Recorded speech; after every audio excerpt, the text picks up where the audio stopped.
नमस्कार दोस्तों, स्वागत है आप सभी का आपकी अपनी क्लासेस राहुल सर क्लासेस में। मित्रों, यूपी पीसीएस, बिहार पीसीएस और राजस्थान पीसीएस की एग्ज़ाम डेट आउट हो चुकी हैं।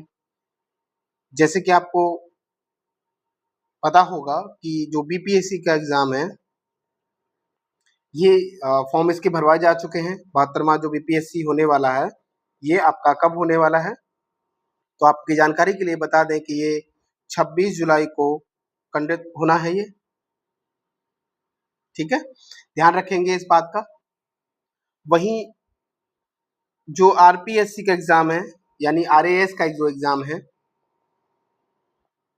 ये एग्जाम आपका होने वाला है 29 नवंबर को,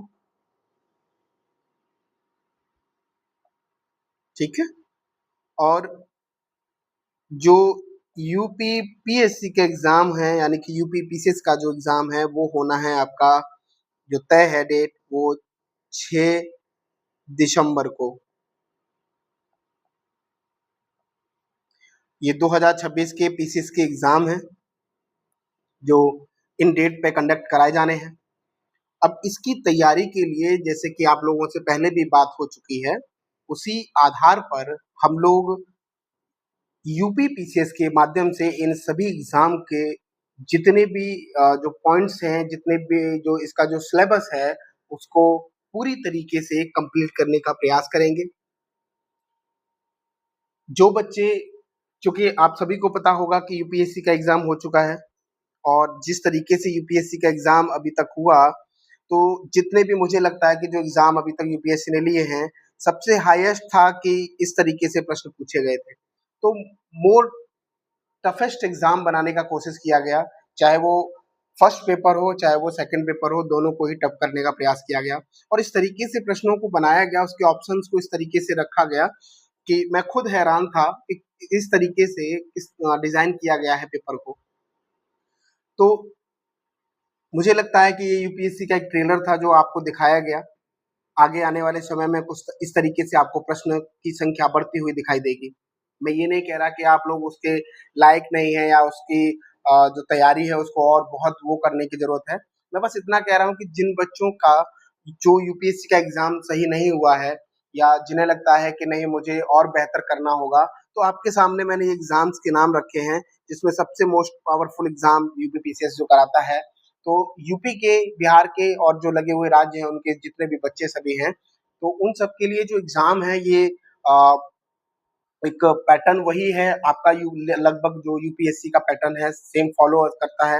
बस यहाँ पे जो चेंजेस है उसके बारे में बात करेंगे, इसके सभी पूरे पैटर्न के बारे में बात करेंगे कि कौन कौन से एग्जाम इसमें होते हैं, कितने नंबर के होते हैं, तो उन पर थोड़ा सा हम लोग ध्यान देंगे। तो आज की जो क्लास है आपकी इसी बेस पे होने वाली है कि हम लोग किस तरीके से ये जो यूपी पीसीएस है, बिहार पीसीएस है, इस एग्जाम में जो भी सवाल पूछे जाते हैं उसको किस तरीके से हल कर पाएंगे। क्योंकि सबसे बड़ा टास्क जो खास करके जो हिंदी माध्यम के या लोकल जो भाषाई क्षेत्र वाले जो बच्चे हैं, उनके लिए सबसे बड़ी समस्या यही है कि किस तरीके से प्री क्वालिफाई किया जाए, क्योंकि बच्चे, ज्यादातर बच्चे ये प्री क्वालिफाई ही नहीं कर पाते हैं। समस्या यही बनी हुई है। उनका बहुत अच्छे से माइंड मेकअप है, बहुत अच्छी से तैयारी है, मेंस अच्छा लिख लेते हैं, लाइन टू लाइन चीजें बहुत अच्छी कर लेते हैं, लेकिन प्री निकलना उनके लिए बहुत मुश्किल हो गया है। तो उन्हीं के लिए हम थोड़ा सा काम करेंगे। तो हमारा जो काम होगा, मैं आपको थोड़ा सा बताना चाहूंगा कि हमारा काम यहाँ पे 3 पैटर्न में होगा। पहला पैटर्न जैसे प्री, मेंस और इंटरव्यू के माध्यम से हम लोग चलेंगे, लेकिन हमारा जो पैटर्न होगा, हम जो पढ़ाई करेंगे वो प्री प्लस मेंस की दोनों की साथ में लेकर के चलेंगे। कुछ अलग तैयारी नहीं होती है। मेरा मानना है कि सारी चीजें वही हैं, लगभग 70 से 80% का जो एरिया होता है वो आपका प्री प्लस मेंस दोनों का सेम होता है, कुछ भी अलग नहीं होता। बस थोड़े से फैक्चुअल इंफॉर्मेशन और थोड़ी सी जो करंट अफेयर वाला जो पोर्शन होता है, उसको अगर आप ऐड कर लें तो आपकी पूरी तैयारी यहाँ से हो जाती है। जो कि हमारे पास आपको पता है कि दिसंबर में एग्जाम होने की संभावना है। संभावना इन द सेंस कैलेंडर जारी हो चुका है और 6 दिसंबर की डेट इसमें हमको मिल चुकी है। तो हमें मान के चलना है कि 6 दिसंबर को एग्जाम जो है 100% होना है। तो हमारे पास जो समय है वो मोर देन सफिशिएंट टाइम है, जिसके लिए हम अभी से अगर देखें तो 1 महीने का हम जो टारगेट रखेंगे कि 1 मंथ के हिसाब से हम लोग चीजें करेंगे, तो 1 से 2 सब्जेक्ट हम यहाँ पे कंप्लीट करते हुए चलेंगे, जिससे हम लास्ट के 2 मंथ केवल और केवल प्री फोकस करेंगे और इससे पहले पूरा का पूरा जो मेंस का पैटर्न है, सिवाय इसके कि हम केवल जीएस के जो पेपर 1, पेपर 2 और पेपर 3, साथ ही लास्ट में हम लोग फोकस करेंगे कि जो यूपी है, ठीक है?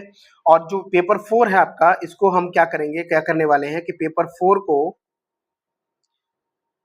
प्री के बाद हम लोग इसको डिस्कस करेंगे, क्योंकि हमें लगभग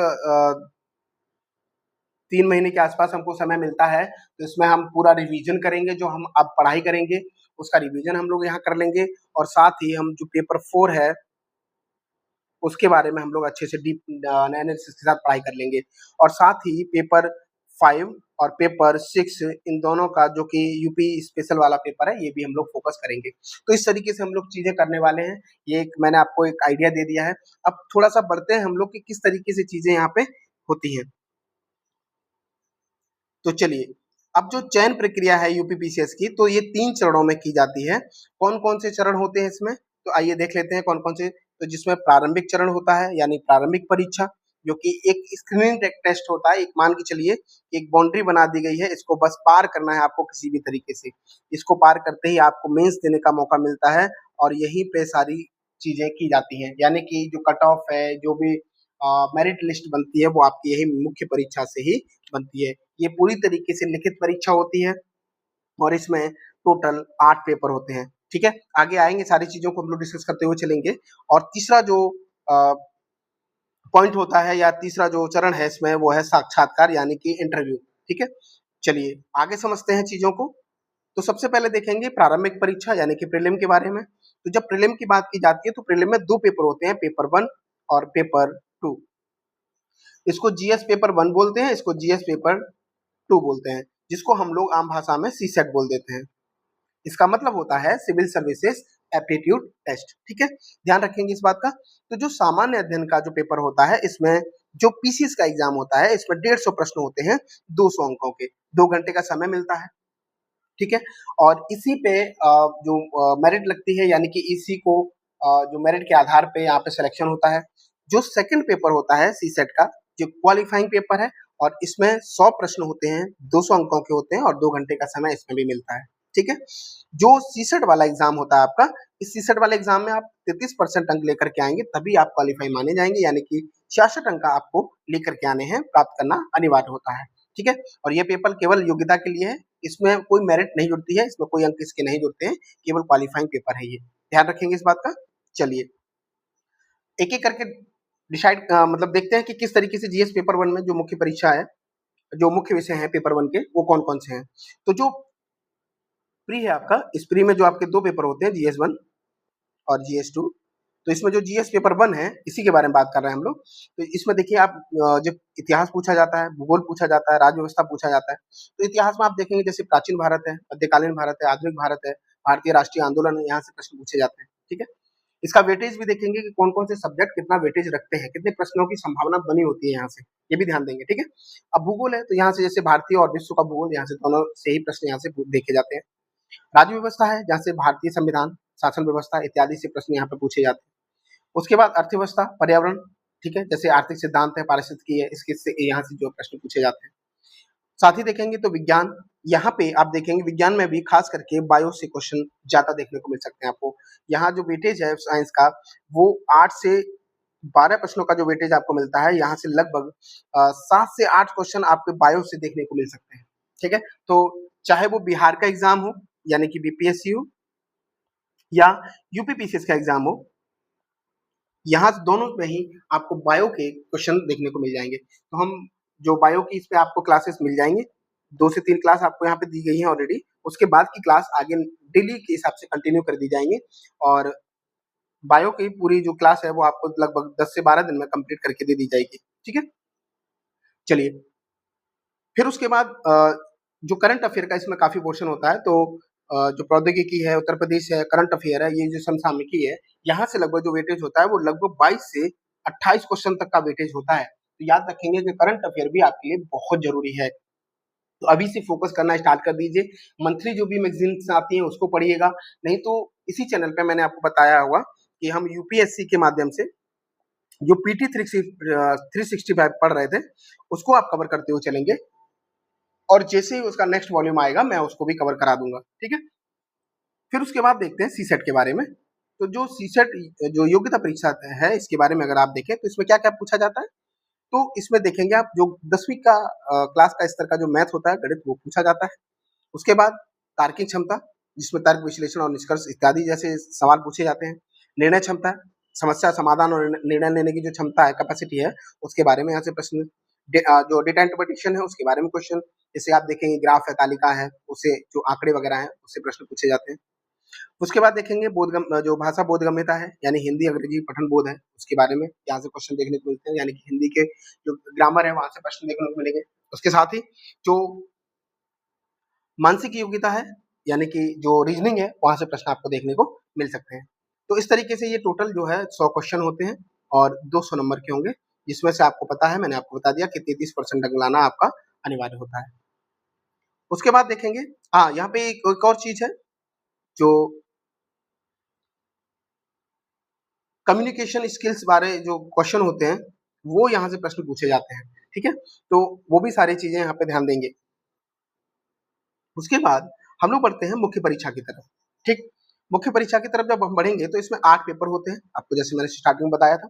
कौन-कौन से पेपर होते हैं 8 पेपर? तो चलिए इसके बारे में भी एक बार जान लेते हैं। तो सबसे पहले देखेंगे सामान्य हिंदी का 150 अंकों का प्रश्न जो है पेपर होता ही है। उसके बाद निबंध का पेपर जो 150 अंकों का होता है। इसमें सेक्शन ए, बी और सी इस तरीके से सेक्शन दिए जाते हैं और एक-एक लगभग हर सेक्शन में 3 ऐसे होते हैं, उसमें से आपको एक चुनना होता है और उसको लिखना होता है, ठीक? फिर उसके बाद सामान्य अध्ययन का जो पेपर होते हैं, वो स्टार्ट होते हैं। सामान्य अध्ययन 1 जो कि 200 अंकों का होता है, सामान्य अध्ययन 2 ये भी 200 अंकों का होता है, सामान्य अध्ययन 3 ये भी 200 अंकों का होता है, सामान्य अध्ययन 4 ये भी 200 अंकों का होता है। उसके बाद जो यूपी स्पेशल जो पेपर बनाए गए हैं, क्योंकि पहले यहाँ पे ऑप्शनल का पेपर होता था, अब ऑप्शनल को हटा करके यूपी स्पेशल के पेपर रख दिए गए हैं। तो इसमें 2 पेपर होते हैं, पेपर 1 और पेपर 2 जो 200-200 मार्क्स के होते हैं। अब आप देखेंगे कि लगभग 400 मार्क्स के ये अकेले ही यूपी स्पेशल के क्वेश्चन हैं, तो इनका वेटेज ज़्यादा बढ़ जाता है। इसलिए देखेंगे कि इनकी तैयारी यानी यूपी स्पेशल की बेहतर तैयारी होना आपकी रैंक को अच्छा कर सकता है, सुधार सकता है, ठीक? तो इस बात का भी विशेष ध्यान रखेंगे। चलिए आगे बढ़ते हैं। तो ये कुछ कुल मिलाकर के जो मेंस का जो एग्ज़ाम होता है आपका, इस मेंस के एग्ज़ाम में 1500 मार्क्स के एग्ज़ाम्स होते हैं। उसके बाद 100 नंबर का आपका क्या होता है, इंटरव्यू होता है, ठीक है? तो टोटल कितने हो जाएंगे? 1600 मार्क्स हो जाएंगे। आगे चलिए, सारी चीजें आपको डिस्कस की गई हैं, घबराने की जरूरत नहीं है। अब एक एक करके पेपर को समझने का प्रयास करते हैं। तो सामान्य अध्ययन 1 को पहले देखें। तो जीएस 1 का जो पेपर 1 होता है, उसमें अगर आप देखें तो ये 200 अंकों का होगा, जिसमें भारतीय इतिहास एवं संस्कृति, विश्व का इतिहास, समाज एवं सामाजिक मुद्दे, भारतीय एवं विश्व का भूगोल यहाँ पे पूछा जाता है, ठीक है? उसी के बाद अगर आप देखें तो जो सेकंड पेपर है जीएस का, ये भी 200 अंकों का होता है। इसमें संविधान, शासन व्यवस्था, संसद एवं विधानमंडल, न्यायपालिका, केंद्र राज्य संबंध, कल्याणकारी योजनाएं, अंतर्राष्ट्रीय संबंध इत्यादि प्रश्नों की श्रृंखला यहाँ से देखने को मिल सकती है, ठीक है? चलिए आगे बढ़ते हैं और जीएस पेपर थर्ड और जीएस पेपर फोर्थ के बारे में देखेंगे। उसके साथ ही हम जीएस जो यूपी स्पेशल का पेपर 1 है, पेपर 2 है, इसके बारे में भी हम लोग देखेंगे। तो जो जीएस थर्ड पेपर है, ये भी 200 अंकों का होता है और जीएस फोर्थ भी जो 200 अंकों का ही होता है, ठीक है?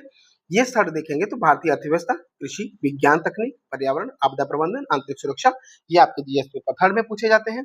जीएस फोर्थ पेपर में देखें तो नैतिकता, सत्यनिष्ठा, अभिरुचि, प्रशासनिक नैतिकता, केस स्टडी इत्यादि जैसे प्रश्न यहाँ से देखने को मिल जाते हैं। यूपी स्पेशल में जो कि स्पेशल चीजें हैं यूपी की, तो वहाँ का इतिहास, कल्चर वगैरह जैसे प्रश्न यहाँ से देखने को मिलते हैं। इसमें आप देखेंगे कि जो पहला पेपर है उसमें यूपी का इतिहास, संस्कृति, साहित्य, पुरातत्व, पर्यटन इत्यादि जैसे प्रश्न यहाँ से देखने को मिलते हैं। वहीं सेकंड पेपर में यूपी स्पेशल के में ये भी 200 अंकों का ही होते हैं दोनों, ठीक है? और यूपी की जो अर्थव्यवस्था है, कृषि है, उद्योग है, प्रशासन है, योजनाएं, जो समसामयिक मुद्दे हैं, ये यहाँ से प्रश्न देखने को मिलते हैं जीएस के यूपी स्पेशल के सेकंड पेपर में, ठीक? उसके बाद इंटरव्यू होता है 100 अंकों का, ठीक है?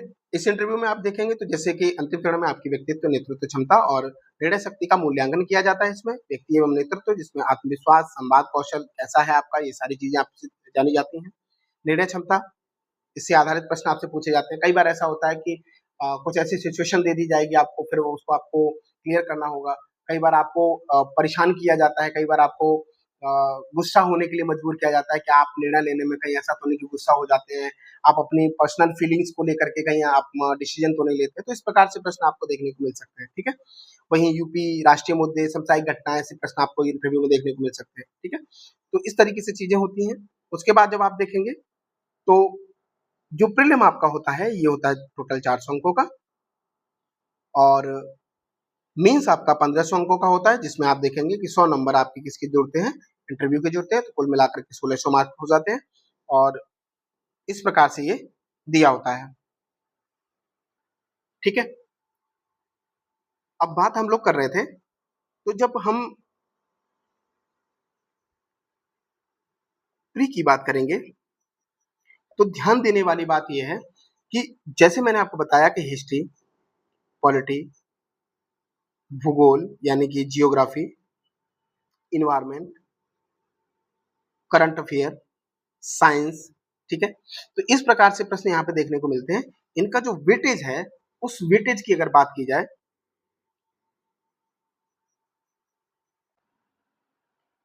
तो हम लोग बात कर रहे थे, है ना, यूपी पीसीएस और बिहार पीसीएस के जो सब्जेक्ट वाइज जो एक बार नजर डाल लेते हैं कि किस तरीके से किस सब्जेक्ट से कितने प्रश्नों की श्रृंखला यहाँ से आपको देखने को मिलती है, ठीक है। तो दोनों पे ही बात करेंगे, चाहे वो यूपी पीसीएस हो, चाहे बीपीएससी हो, ठीक। तो जैसे मैंने आपसे पहले भी बता दिया है कि यूपी पीसीएससी की जो प्रीलिम की परीक्षा है वो 150 प्रश्नों की होती है, 200 अंकों की ये होती है, 2 घंटे की समयावधि होती है, और इसमें 1/3 नेगेटिव मार्किंग होती है। जी हाँ, बिल्कुल होती है, नेगेटिव मार्किंग इसमें होती है, ठीक है।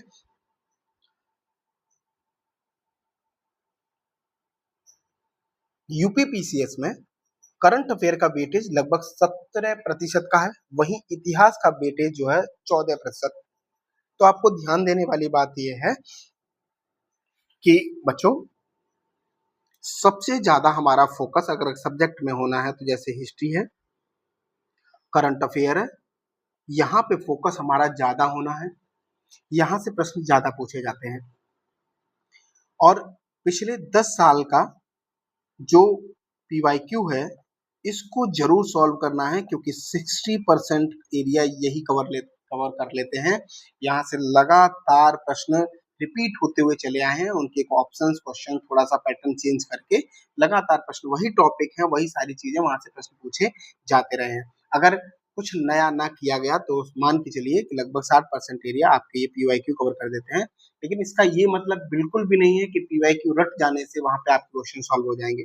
आपको पढ़ना तो फिर भी पड़ेगा, क्योंकि अगर आप प्री क्वालिफाई कर भी लेंगे तो आपके लिए मेंस में यहाँ पे दिक्कत खड़ी हो जाएगी। तो आपको पूरी की पूरी तैयारी अभी से करनी है, अभी से लग जाना है, ठीक है।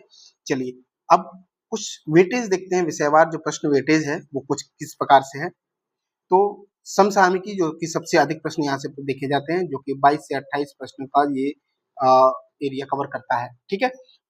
फिर उसके बाद इतिहास का, उसके बाद राज्य व्यवस्था, जो कि मिलाकर के लगभग 27% का एरिया कवर करते हैं। यूपी विशेष, यहाँ से आप देखेंगे कि कभी 4 प्रश्न, कभी 2 प्रश्न, कभी 3 प्रश्न, इस तरीके से प्रश्न आते हैं। कभी कभी ये प्रश्नों की संख्या बढ़ करके 10 से 12 भी हो जाती है। तो एक एवरेजन 8 से 10 प्रश्नों का एवरेजन यहाँ पे देखने को मिल सकता है, ठीक है। पर्यावरण आप देखेंगे कि लगातार, चाहे वो यूपीएससी हो और चाहे यूपी पीएससी हो, यहाँ पे जो इन्वायरमेंट का एरिया है वो लगातार क्या हो रहा है, बढ़ रहा है। यहाँ से क्वेश्चन बढ़ते हुए दिखाई दे रहे हैं, तो इन्वायरमेंट को हम बिल्कुल भी नहीं छोड़ सकते हैं, ठीक है। चलिए आगे देखें तो जो प्रमुख हॉट टॉपिक हैं, जिससे मैं आप बच्चों से सभी से चर्चा करता हूँ कि कुछ हॉट टॉपिक होते हैं जहाँ से प्रश्न हर साल आपको देखने को मिल जाएंगे, किसी भी एग्जाम में आप देखेंगे तो यहाँ से प्रश्न देखने को मिल जाते हैं। जैसे पॉलिटी कुछ हॉट टॉपिक हैं, जैसे मूल अधिकार है ना, जैसे फंडामेंटल राइट, डीपीएसपी, संसद, राष्ट्रपति, प्रधानमंत्री, 73वां, 74वां, जिस प्रकार से जो संविधान संशोधन है, तो यहाँ से प्रश्न देखने को आपको हर साल लगातार आप देखेंगे कि प्रश्न देखने को मिलते रहे होंगे, ठीक है। वहीं इतिहास की अगर बात करें तो इतिहास में 1857 का विद्रोह, यहाँ से क्वेश्चन देखने को मिल जाएगा। गांधी जी, यहाँ से जो गांधी युग है वहां से क्वेश्चन देखने को मिल जाएगा। कांग्रेस 1885 से लेकर के 1947 तक का जो इसका जर्नी रहा, स्थापना से लेकर के 1947 तक जो आजाद हुए, यहाँ तक का जो इसका समय काल रहा, यहाँ से हर साल आप देखेंगे क्वेश्चन एक ना कोई एक क्वेश्चन यहाँ से देखने को मिल जाता है। ठीक है, सिंधु सभ्यता और वैदिक काल, मौर्य काल, मुगल काल, यहाँ से आपको प्रश्न देखने को मिल जाते हैं। ठीक है, वहीं अगर देखें जो भूगोल है हमारा, तो भूगोल से जैसे जो नदियां हैं, भारतीय नदियां हैं और मुहाने हैं, डेल्टा है, शुरी है, पहाड़ी है, पर्वत है, यहाँ से आपको प्रश्न देखने को मिल जाएंगे। भारत का मानसून है, वहां से आपको प्रश्न देखने को मिलेंगे। कृषि है, खनिज है, संपदा है, जो जनगणना है, तो अगर 2011 की जनगणना, अगर मान लीजिए अभी जनगणना जो चल रही है, अगर उसके आंकड़े आ जाते हैं तो वहां से भी प्रश्न देखने को मिल सकते हैं आपको। ठीक है, फिर उसके बाद देखेंगे विज्ञान, जो कि एक बड़ा जो है यहाँ से क्वेश्चन पूछने का वो है, काफी क्वेश्चन यहाँ से पूछे जाते हैं, जिसमें आप मानव शरीर तंत्र, विटामिन, रोग, प्रकाश, ध्वनि, रसायन, यहाँ से प्रश्न आपको देखने को मिल जाते हैं। फिर उसके बाद अगर आप देखें तो थोड़ा सा बात करेंगे यहाँ पे हटके बीपीएससी की, फिर उसके बाद और पूरे टॉपिक की हम लोग बात करेंगे, घबराने की जरूरत नहीं है, वो सारे टॉपिक्स की बात करेंगे जो टॉपिक आपके लिए 100 टॉपिक में बात करूंगा, और इन 100 टॉपिक में से आप देखेंगे कि लगभग 80 से 90% का जो एरिया है, चाहे वो बीपीएससी हो, चाहे वो यूपीपीएससी हो, ठीक है, यहां से लगातार प्रश्न देखने को आपको मिल जाएंगे। ठीक, तो जब बीपीएससी की हम लोग बात करेंगे तो बीपीएससी में जैसे यहाँ पे भी 150 प्रश्न देखने को मिलते हैं, 150 अंकों के होते हैं ये, प्रत्येक अंक 1 नंबर का इसमें देखने को मिलता है, 2 घंटे का समय होता है और इसमें भी 1/3 की नेगेटिव मार्किंग होती है। ठीक, इसमें जो वेटेज है, सबसे ज्यादा जो विषय है, सबसे ज्यादा जो है विज्ञान का वेटेज है, और जिसमें मैंने आपको बताया था कि बायो से प्रश्न यहाँ से लगातार कई प्रश्न यहाँ से देखने को मिलते हैं। उसके बाद इतिहास का वेटेज है, फिर बिहार का 15% और करंट अफेयर, ये वेटेज सबसे ज्यादा है। तो आप देखेंगे कि सबसे बड़ी चीज यही है कि तैयारी में हमको ये समझना पड़ेगा कि क्या पढ़ना है, क्या छोड़ना है, किस चीज पे हमको ज्यादा फोकस करना होगा, किस चीज पे ज्यादा फोकस नहीं करना होगा। ये आपका एक पैटर्न है जो कि पिछले 10 साल, 15 साल, 20 साल के पेपर को एनालिसिस करने के बाद ये आपका तैयार किया गया है, और ठीक इसी प्रकार से लगातार ये आयोग आपसे प्रश्न पूछते रहे हैं और आगे भी पूछने की संभावना हमेशा बनी रहती है। ठीक है, तो तैयारी जब भी आपकी शुरू होनी चाहिए तो वो एक पैटर्न में होनी चाहिए, आपको ये क्लियर होना चाहिए कि हमें किस दिशा में तैयारी करनी है, क्या पढ़ना है ना। तो ध्यान रखने वाली बातें हैं जो हम लोग आज डिस्कस कर रहे हैं। फिर उसके बाद अगर आप देखें तो बीपीएससी में जो बिहार जीके है और मैथ रीजनिंग के लगभग 10 प्रश्न यहाँ जो है देखने को मिल जाते हैं। तो जैसे कि यूपी पीसीएस की अगर बात करें तो यहाँ पे एक अलग ही पेपर है, सेकंड पेपर जो आप देख रहे हैं ये पूरा सीसेट का पेपर है, लेकिन बीपीएससी में ऐसा नहीं है। बीपीएससी में 10 प्रश्न जिसमें कि 5 मैथ और 5 क्वेश्चन रीजनिंग के यहाँ से पूछे जाते हैं, वो आपको देखने को मिल सकते हैं। ठीक है, फिर उसके बाद बीपीएससी में जो विषयवार प्रश्न वेटेज है उसको अगर देखें तो जैसे विज्ञान का सबसे अधिक वेटेज है, लगभग 28 से 30 क्वेश्चन यहाँ से देखने को मिल जाते हैं साइंस से। ठीक, उसके बाद इतिहास जिसमें मगध, पाल वंश, बिहार की भूमिका इत्यादि जैसे प्रश्न यहाँ से देखने को मिल जाएंगे। और जब हम सब्जेक्ट शुरू करेंगे, कोई भी जब हम सब्जेक्ट लेकर के चलेंगे तो उसके पहले पूरे ट्रेंड एनालिसिस की बात कर देंगे कि किस तरीके से यहाँ से प्रश्न पूछे गए हैं, कुछ सवाल भी रहेंगे तो उसकी भी हम चर्चा करते हुए चलेंगे। ठीक, तो घबराने की बिल्कुल जरूरत नहीं है, जो आपका मास्टर कह रहा है बस कान लगाकर उसको ध्यान से सुन लेना है और उसी को अमल करना है, उसी को फोकस करना है। अब तक जो आप करते आए हैं उसको छोड़ दीजिए, त्याग दीजिए, अब कुछ नए तरीके से तैयारी करने का प्रयास करिए, क्योंकि सब लोग सिलेक्शन लेके जा रहे हैं, तो मैं चाहता हूँ कि आपकी गिनती उसमें हो। ठीक, उसके बाद देखेंगे बिहार जी के, जो कि 20 से 25 प्रश्नों का वेटेज रखता है। मैथ जिसमें मैंने बता ही दिया कि लगभग 10 क्वेश्चन यहाँ से आपको मिल जाते हैं। तो फिर उसके बाद बीपीएससी वर्सेज यूपी पीसीएस अगर इसकी बात की जाए तो देखिए 115 प्रश्नों की श्रृंखला ये भी होती है, लेकिन ये भी जो यूपी पीसीएस है ये आपके 200 अंकों का होता है, लेकिन बीपीएससी 150 प्रश्नों का होता है। ठीक है, यहाँ पे ये दिया गया है। समसामयिकी का वेटेज इसमें यूपी पीसीएस में ज्यादा होता है, लेकिन विज्ञान का वेटेज आपका बिहार पीसीएस में ज्यादा होता है। ठीक, राज्य सामान्य ज्ञान का देखें तो यूपी में 7% का, लेकिन यहाँ पे 15% का, जस्ट आप डबल से ऊपर आप देख सकते हैं। ठीक है, फिर उसके बाद यहाँ मैथ का दिया है लगभग 60% का वेटेज, जो कि आप यहाँ देख सकते हैं, लेकिन इसका पेपर एक अलग से ही सेकंड पेपर होता है जिसमें मैथ पूछा जाता है। मुख्य अंतर वगैरह की हम लोग कोई इसमें खास बात नहीं करेंगे, क्योंकि इसमें इतना जरूरी नहीं है, क्योंकि हम लोग सारी बातें कर चुके हैं, तो आपको पता चल ही जाएगा। अब हम बात करेंगे उन टॉपिक्स की। ये आप चाहे तो लिख लीजिएगा पेन पेंसिल लेकर के। आप अपने जहाँ पढ़ते हैं, जिस टेबल पे आपके डेस्क है, उस टेबल पे आपके सामने यहाँ पे ये चार्ट बना होना चाहिए। पता होना चाहिए कि कौन-कौन से टॉपिक आपको फोकस करने हैं। तो जैसे भारतीय राज्य व्यवस्था के जो 15 प्रमुख टॉपिक हैं, उसके बारे में अगर देखें तो संविधान निर्माण, इसमें प्रस्तावना, उद्देश्य का प्रस्ताव, संघ व राज्य क्षेत्र, यहाँ से प्रश्न देखने को मिलते हैं। उसके बाद नागरिकता, मौलिक अधिकार, अनुच्छेद 12 से 35 और मूल कर्तव्य, डीपीएसपी जैसे प्रश्न यहाँ से देखने को मिलते हैं। वहीं कार्यपालिका जैसे राष्ट्रपति, उपराष्ट्रपति, प्रधानमंत्री, मंत्रिपरिषद इत्यादि से प्रश्न आपको देखने को मिलेंगे। संसद व न्यायपालिका से प्रश्न, जिसमें संसद, सर्वोच्च न्यायालय, संवैधानिक, गैर संवैधानिक जो निकाय हैं, वहां से प्रश्न देखने को मिल जाएंगे। और आपको पता है कि मैंने पॉलिटी जो पढ़ाई है, वहां से क्वेश्चन बाहर आपका जाने का नहीं है। 3 से 4 वीडियो आपको मैराथन के रूप में पड़ी हुई है। आप जाएँगे, इत्मीनान से देखेंगे तो आपको मिल जाएँगे। लेकिन अगर आप चाहते हैं, मैं अलग से भी प्रयास करूँगा। हम लोग अब एक नोट्स के रूप में मैं अपने खुद के जो नोट्स हैं मेरे, मैं वो नोट्स आपको पढ़ाऊँगा। आप देखेंगे कि कितनी बेहतर तरीके से चीज़ें हम लोग करेंगे, ठीक है? बाकी आप लोगों से मैं सुझाव भी चाहूँगा कि आप लोग किस तरीके से क्लासेस चाहते हैं, आप मुझे बताएँगे, उसी प्रकार से हम लोग क्लासेस देते हुए आपको चलेंगे। ये आपके ऊपर भी मैं छोड़ता हूँ और उम्मीद करता हूँ कि सभी बच्चे मुझे बताएँ, सभी बच्चे मुझे कमेंट करें, जो भी मेरी क्लास देखते हैं, जो मुझे पसंद करते हैं, जो मेरी क्लासेस को देखना पसंद करते हैं, जो मुझे तो बताएँगे आप लोग किस प्रकार से आपको करना है। उसी में अगर आप देखें, जैसे पंचायती राज, जिसमें 73वां 74वां जो संविधान संशोधन था, स्थानीय सुशासन के बारे में, यहाँ से प्रश्न आपको लगातार देखने को मिलते रहे होंगे। आप अगर 10 साल का पेपर उठा करके देखेंगे तो आपको पता चल जाएगा कि किस प्रकार से प्रश्न यहाँ से देखने को मिलते हैं। तो ये थे भारतीय राज्य व्यवस्था के जो प्रमुख टॉपिक थे। उसके बाद अगला जो विषय है हमारा, वो है इतिहास व भूगोल। इनके जो प्रमुख टॉपिक हैं, इतिहास में अगर आप देखें, यूरोपीय कंपनियां, 1857 का विद्रोह, सामाजिक धार्मिक सुधार आंदोलन, इंडियन नेशनल कांग्रेस, भगवंग जो आंदोलन था, क्रांतिकारी जो आंदोलन है इत्यादि। गांधी युग, जिसमें असहयोग, सविनय अवज्ञा, भारत छोड़ो आंदोलन जैसे आंदोलन है, यहाँ से आपको लगातार प्रश्न देखने को मिलते रहे होंगे। कैबिनेट मिशन, स्वतंत्रता अधिनियम 1947, यहाँ से भी प्रश्न आपको देखने को मिलते हैं। प्राचीन और मध्यकाल की अगर बात की जाए, तो जैसे सिंधु घाटी सभ्यता, वैदिक काल, बौद्ध धर्म, जैन धर्म और जो सनातन धर्म है, यहाँ से प्रश्न आपको देखने को मिलते हैं, भागवत धर्म वगैरह। साथ ही मौर्य काल, गुप्त काल, दिल्ली सल्तनत और मुगल काल से प्रश्न देखने को मिलते हैं। वहीं अगर भूगोल की अगर बात की जाए, तो जैसे हिमालय है, उत्तरी मैदान है, प्रायद्वीपीय पठार है, भारतीय नदियां हैं, मानसून है, मृदा है, कृषि, सिंचाई, खनिज व ऊर्जा संसाधन, उद्योग, परिवहन, जनगणना इत्यादि से प्रश्न देखने को मिलते हैं। वहीं अगर विश्व भूगोल की अगर बात की जाए, तो पृथ्वी की जो स्ट्रक्चर है, यानी संरचना है, यानी कि अर्थ के बारे में जितने भी इंफॉर्मेशन है, वो यहाँ से आपको प्रश्नों के माध्यम से पूछी जाती है। ज्वालामुखी, वोल्केनो, भूकंप, महासागरीय धाराएं, मरुस्थल और घास की भूमियां हैं इत्यादि जैसे टॉपिक आपको देखने को मिलते हैं। यहाँ से हर साल आपको क्वेश्चन देखने को मिल जाते हैं, ठीक। उसके बाद अगर आप देखें, यूपीपीसीएस के लिए जो टॉप 25 हॉट टॉपिक हैं, जिसमें आप देखेंगे कि राज्य व्यवस्था में जैसे कि मूल अधिकार, डीपीएसपी, संसद, राष्ट्रपति, पीएम, सर्वोच्च न्यायालय, पंचायती राज व्यवस्था, ठीक है।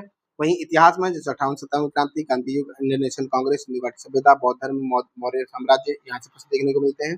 भूगोल वो अर्थव्यवस्था की अगर बात की जाए, तो इसमें भारतीय नदियां, मानसून, कृषि, जनगणना, बजट, आरबीआई, मुद्रास्फीति, गरीबी इत्यादि से प्रश्न देखने को मिलते हैं। वहीं विज्ञान व पर्यावरण की अगर बात की जाए, तो जैसे जैव विविधता, आईयूसीएन साइट्स, जलवायु परिवर्तन, इसरो अंतरिक्ष जो कार्यक्रम है, पर्यावरण प्रोटोकॉल है, इनसे प्रश्न देखने को मिलते हैं, ठीक है। तो अगर पिछले 5 वर्षों का अगर आप देखें, तो लगभग 60% प्रश्न इन्हीं टॉपिक से दोहराए जाते हैं। यही वो टॉपिक हैं जो आपके हर साल प्रश्न यहाँ से बनते आए हैं, ठीक है। तो हमने कुछ टॉपिक्स की बात की, जैसे कि हमने इतिहास भूगोल की बात की, ठीक है। उसके बाद हमने भारतीय राज्य व्यवस्था की बात की, ठीक है। तो इस प्रकार से हम देखेंगे कि ये जो टॉपिक हैं आपके, ये टॉपिक आपके बहुत महत्वपूर्ण रहे हैं और आने वाले समय में भी ये महत्वपूर्ण बने रहेंगे। तो इस सारी इन्फॉर्मेशन से आपको क्या सीख मिली, आपने क्या जाना, कुछ आपको जो नया मिला हो तो मुझे ज़रूर बताइएगा। और अगर आप कुछ और इन्फॉर्मेशन चाहते हैं इसके माध्यम से, तो वो भी मुझे कमेंट करिएगा। जैसा मुझे इन्फॉर्मेशन रहेगा, मैं ऐसा आपको इन्फॉर्मेशन दूँगा। साथ ही कुछ बच्चों से ये भी अनुरोध है कि बच्चे आप लोग मुझे ज़रूर कमेंट करके ये बताएँगे कि आपको किस तरीके से पढ़ाई करनी है। कौन-सा सब्जेक्ट हम लोग पहले स्टार्ट करें, ये भी ज़रूर बताइएगा। चूँकि मैं आपसे पहले ही बता चुका हूँ कि मैं अपने नोट्स, जो मेरे खुद के नोट्स हैं, मैं अब उन नोट्स के माध्यम से आपको पढ़ाना स्टार्ट करूँगा। तो हम लोग एक-एक करके सब्जेक्ट को फिनिश करते हुए चलेंगे और लास्ट के जो 2 महीने हैं, उसमें हम लोग क्या करने वाले हैं कि स्पेशली प्री के लिए हम लोग काम करेंगे, जिसमें पूरा करंट अफेयर और पूरे सब्जेक्ट को हम दोहराएंगे। साथ ही जो घटना चक्र का जो पीवाईक्यू वाला है उसको भी हम लोग कवर करेंगे। हर सब्जेक्ट का कवर करेंगे, जिसमें हम लोग हिस्ट्री कवर करेंगे, पॉलिटी कवर करेंगे, साइंस वाला पैटर्न पोर्शन है वो भी कवर करेंगे, और जियोग्राफी वाला जो बुक है वो भी कवर करेंगे। तो इस प्रकार से हम लोग लगभग सारे उस पैटर्न को कवर करेंगे। और अगर आप लोग बात जब अगर ठीक-ठाक स्थिति में हम लोग आ जाएँगे तो हम लोग सी सेट पर भी जो है फोकस करेंगे, जिसमें हम लोग खास करके हिंदी और जो संप्रेषण है, अंतर्वैयक्तिक कौशल वाले जो प्रश्न होते हैं, जो कि 15 से 20 क्वेश्चन यहाँ से आपको देखने को मिलते हैं, उन पे भी हम लोग बात करेंगे, डिस्कस करेंगे, ठीक है? तो ये कुछ तरीके हैं, जिस तरीके से हम लोग चलने वाले हैं, क्लासेस करने वाले हैं। बस आप लोगों से विनती इतनी है, अनुरोध है इस बात के लिए कि आप जो भी मैं सुझाव आपसे माँगता हूँ, कृपया करके आप मुझे सुझाव ज़रूर दें, जिससे मुझे भी मोटिवेशन मिलता है और मुझे पता चलेगा कि आप किस दिशा में चलना चाहते हैं। आपको सिलेक्शन किस डायरेक्शन में चाहिए? क्या आप केवल पढ़ने आए हैं कि बस चीज़ों को जानना है, आपको सिलेक्शन से कोई दूर-दूर तक लेना-देना नहीं है? या आप वाक़ई में सिलेक्शन चाहते हैं तो मुझे बताएँगे, तो उस डायरेक्शन में हम लोग बात करेंगे, ठीक है? हम लोग एक-दूसरे से मिल करके बात करके निष्कर्ष निकालेंगे, उन सारी चीज़ों का ध्यान देंगे उस पे, ठीक है? तो ये तो मेरी राय थी, बाकी आप लोग मुझे राय जो है कमेंट करिएगा, बताइएगा कि किस तरीके से आपको करना है।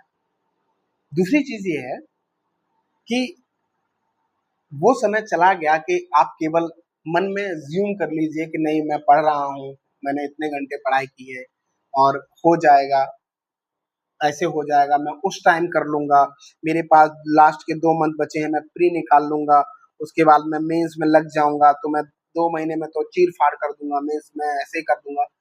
देखो बच्चों, ऐसा कुछ भी नहीं होता है। आप जैसे बच्चे, लाखों बच्चे इसी तरीके से सोच करके बैठे हैं घर में, उनसे प्री भी क्लियर नहीं होता। मैं निष्पक्ष आपको ये बता रहा हूँ, क्लियर आपसे बात कर रहा हूँ कि कुछ भी हासिल नहीं होगा। अगर आप इस तरीके से चलना चाहते हैं कि नहीं अभी बहुत समय है, अभी बहुत लंबा टाइम है, हो जाएगा, कर लेंगे, ये करने वाले दिन अभी शुरू होते हैं। अगर करना चाहते हैं तो आप लोग लग जाइए, वरना आप फिर वही अगला एक और साल आएगा और फिर आप यही कहेंगे कि चलो कोई नहीं, अभी बहुत समय है, कर लेंगे, ठीक है? तो आप लोग उन लोगों से बचिए, जो लोगों में जो भीड़ तंत्र बना हुआ है, इस भीड़ तंत्र से बचिएगा। हाथ जोड़ के आपसे रिक्वेस्ट है, आप मेरे प्रिय बच्चे हैं और मैं आपकी स्थिति परिस्थिति को भी समझता हूँ, इसलिए मैं इतनी मेहनत भी कर रहा हूँ, क्योंकि आपकी परिस्थिति को समझकर ही मैं इतनी मेहनत, क्योंकि आपको देख करके मुझे लगता है कि नहीं आप डिज़र्व करते हैं, आप मेहनत बहुत करते हैं, तो आप डिज़र्विंग हैं, आपको भी सिलेक्शन की तरफ बढ़ना होगा, क्योंकि आपके केवल आपके सपने नहीं हैं, आपके परिवार के सपने हैं, आपके माता-पिता को की आँखों में झाँक कर देखिए उन्होंने क्या-क्या आपके लिए सहा है, तो क्या आप थोड़ी-सी मेहनत नहीं कर सकते हैं? तो अगर आपको अपनी क्लास बदलनी है, अपने आप को बदलना है, तो आप थोड़ी-सी मेहनत मेरे कहने पे अपने परिवार की तरफ बढ़ के देखिए, अपने उस क्लास को समझने का प्रयास करिए। आप जिस एनवायरनमेंट में आपका पालन-पोषण हुआ है, जिस मेहनत से आपके माँ-बाप ने आपको पालन-पोषण दिया है, मेरा हक तो नहीं है कि मैं उस तरीके से बोलूँ, लेकिन मैं बस इतना चाहता हूँ कि मैं आपकी उस चेतना को जगाने का प्रयास कर रहा हूँ, जो चेतना आपकी अभी तक थोड़ी-सी सोई हुई है, ठीक है? तो लग जाइए, और कोई चारा नहीं है। बिना मेहनत के सफलता नहीं हासिल होती है, ठीक है? देश में क्या चल रहा है, वो आप बिल्कुल जान रहे होंगे कि आजकल तो टीका-टिप्पणी मास्टरों पे भी, टीचरों पे भी चल रही है। हो सकता है कि मुझे भी लोग गाली दें, आप भी स्वतंत्र हैं क्योंकि हम लोकतंत्र में रहते हैं, ऐसा कहते हैं, है ना? तो लोकतंत्र है, आप भी स्वतंत्र हैं कुछ भी कहने के लिए। तो मैं अभी ये सारी बातें यहीं पे आपसे विदा चाहूँगा, फिनिश करता हूँ, ठीक है? और विदा लेता हूँ, मिलता हूँ अगली क्लास में आप सभी से, तब तक के लिए आप लोग पढ़ते रहिए, हँसते रहिए, मुस्कुराते रहिए, अपनी तबीयत का ख़्याल रखिए, गर्मी बहुत ज़्यादा पड़ रही है, तो ठंडी चीज़ें लीजिए, लेकिन उतनी ज़्यादा ठंडी नहीं कि आपको सर्द-गरम बनने की नौबत आ जाए, जिससे कि आपको डॉक्टर के यहाँ जाना पड़ जाए। तो थोड़ा-सा अपनी सेहत का भी ध्यान रखेंगे और थोड़ा बचाव करेंगे।